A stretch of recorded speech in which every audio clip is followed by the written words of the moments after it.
Hello' everyone, মই নিৰ্মালী মোৰ channel বান্তি আদিলৈ আৰু এবাৰ স্বাগতম জনালোঁ। মই আজি বহুত ইজি আৰু চিম্পল এটা চাটনি ৰেচিপি লৈ আহিছোঁ। এই চাটনিটো বনোৱা বহুত ইজি হয়। আমি ইয়াক খাব পাৰোঁ চিঙেৰা, কচুৰি বা ফুচকাৰ সৈতেও খাব পাৰি।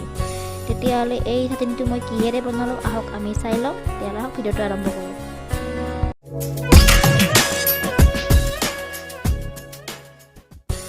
এয়া মই চাটনি বনোৱাৰ বাবে লৈছোঁ কেঁচা ধনিয়া,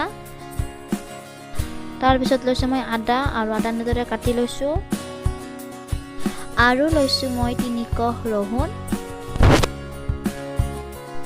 কেঁচা জলকীয়া লৈছোঁ এটা এনেদৰে কাটি লৈছোঁ,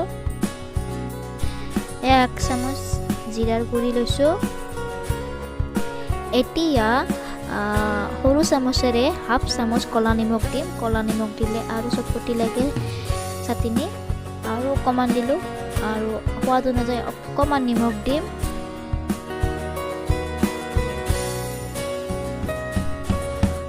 আৰু দিম আধা বাটি ভুজিয়া দিলে সোৱাদটো আৰু ভাল লগা হয়, সেইবাবে আধা বাটি ভুজিয়া দিলোঁ। এতিয়া অলপমান পানী দিম,